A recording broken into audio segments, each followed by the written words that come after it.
Buenos días, compañeros y compañeras. Mi nombre es Antonio Mancilla y junto a mi compañero Lucas Zanetti de la Lectiva Humanista vamos a hablar sobre el libro Pedro Páramo.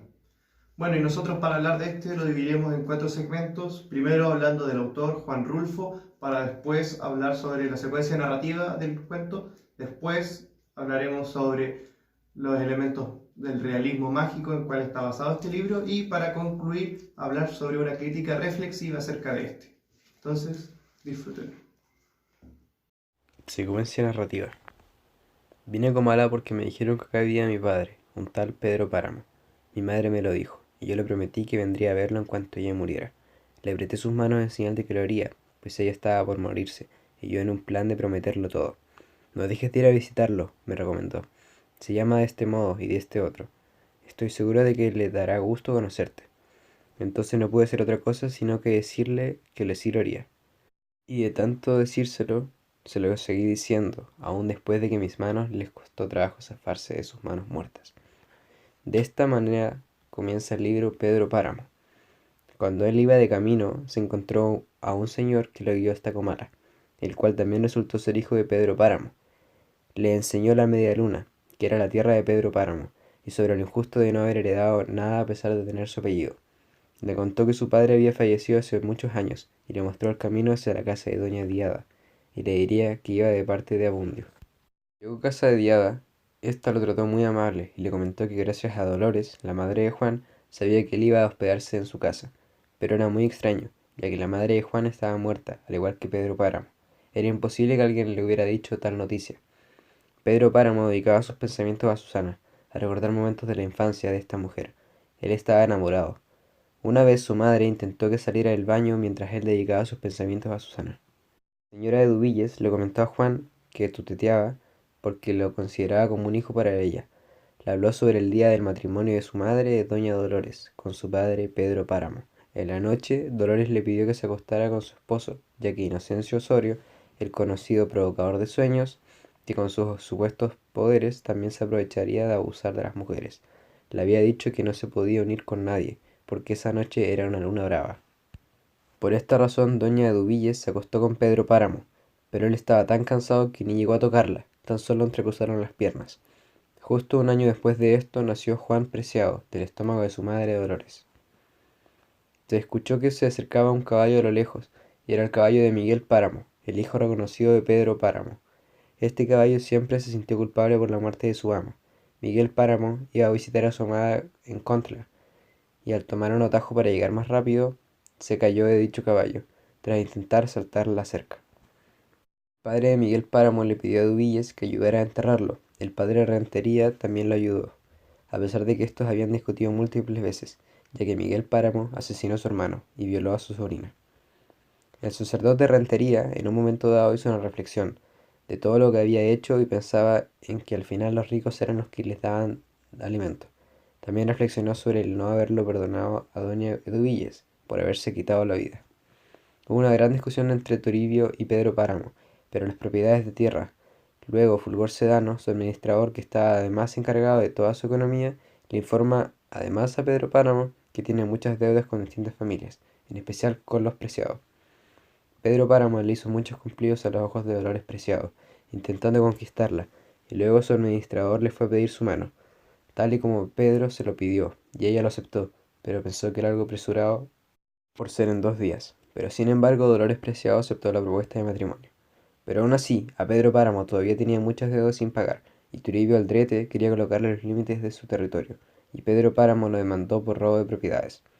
El hijo de Dolores, Juan Preciado, se fue caminando esta vez guiado por Damiana Cisneros, que le hablaba sobre los ecos del pueblo, de los ruidos que se oían por los lejos y a las fiestas que aún permanecían. Pero ella después de un rato desapareció, porque como todos en este pueblo, ya habían muerto. Juan Preciado, luego de pensar, recordó que su madre le había comentado que Comala era el pueblo de repente. De pronto sintió que tocaron su hombro, y era la mano de Donis.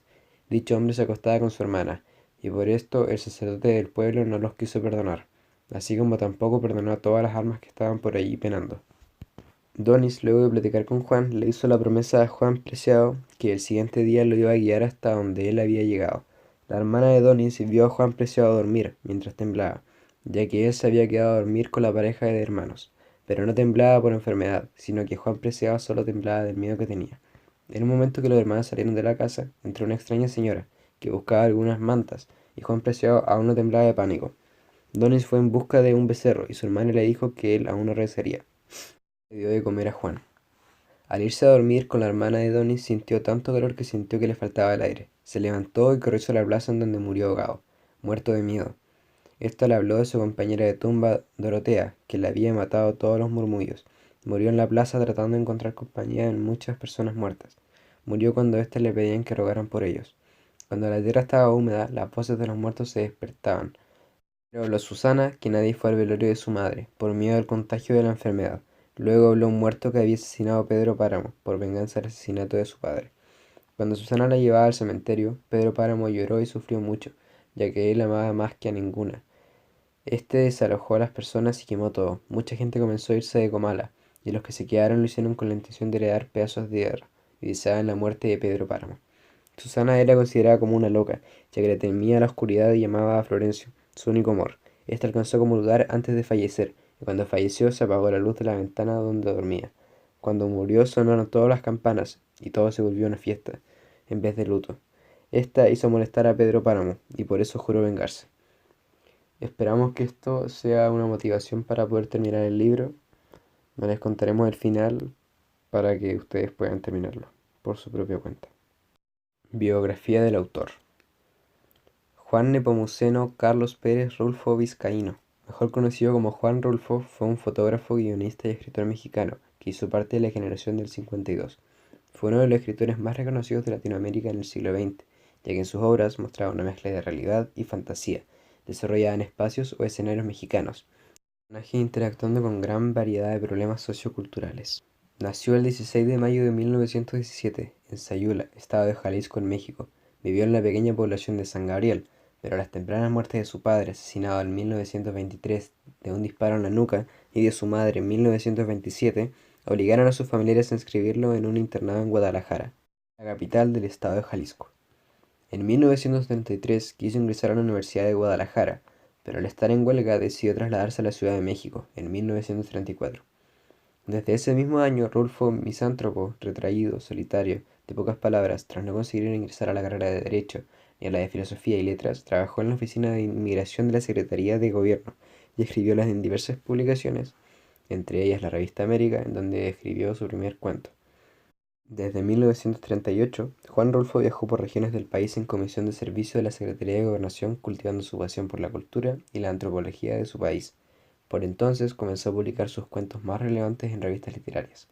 En 1962 ocupó el cargo de director del Departamento de Publicaciones del Instituto Nacional Indigenista.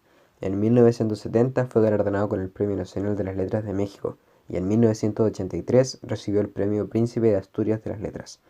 Juan Rulfo murió en Ciudad de México el 7 de enero de 1986, tras padecer un cáncer de pulmón. Tenía 68 años. Fue incinerado. Realismo mágico presente dentro de la novela. La muerte. La muerte es prueba del realismo mágico. Normalmente nosotros entendemos la muerte como algo en donde todo se acaba, que marca un punto final en nuestra existencia como humanos. Sin embargo, el libro no lo ve de esa forma y se encarga de jugar mucho con lo que entendemos como estar vivos o muertos. Los habitantes de Comala.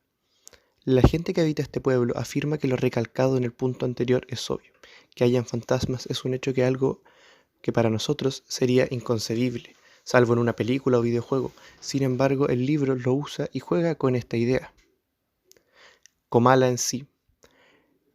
Este lugar se concibe como una especie de purgatorio en donde las almas de los que habitan este lugar buscan la paz, esperando una redención o otra oportunidad de encontrar la paz en una vida de injusticias que sufrieron. Crítica reflexiva a Pedro Páramo. Como crítica final, cabe recalcar que este libro es por sobre todo un libro para meditar sobre la vida y la muerte, sobre la aceptación del pasado y el recuerdo. Un libro que encaja totalmente sobre la cultura mexicana. El tema de jugar de manera tan sutil sobre la vida de los personajes y Comala es simplemente fantástico. También se hace una lectura fácil, sin difícil de entender. Una muy buena forma de mantener el interés sobre el libro. También otra crítica es la forma en la que el libro usa el misterio sobre el personaje de Pedro Páramo, dando un giro tras otro y haciendo que el lector se interese más por este personaje. Otro punto fuerte de la novela es su capacidad de transmitir sensaciones tales como la angustia y el malestar que viven todos los personajes. Todo el sufrimiento es algo que la novela plasma de manera tan natural hasta el punto de hacerte dudar sobre qué es la verdadera angustia. Además, otro punto de la crítica está en la ambientación que maneja la novela. Comala es un lugar no muy agradable, siendo en verdad el último lugar donde te gustaría estar. Juan Rulfo sitúa el ambiente de una manera tan genial que a uno le llegan a dar hasta escalofríos. La neblina, las piedras, los silencios dicen mucho. El autor cuenta una gran historia solo mostrando el lugar. Ya como conclusión, recalcar el uso del realismo mágico en esta obra. Este es simplemente fabuloso y servirá para dejar las bases de lo que sería una corriente en nuestro continente para numerosos autores posteriores. También dejar en claro que esto es una lectura más que obligada si se trata de literatura latinoamericana, ya que Pedro Páramo es esencial. Pedro Páramo es hablar del padre de toda esta literatura, y Juan Rulfo nos deja en claro por qué es el maestro de esto.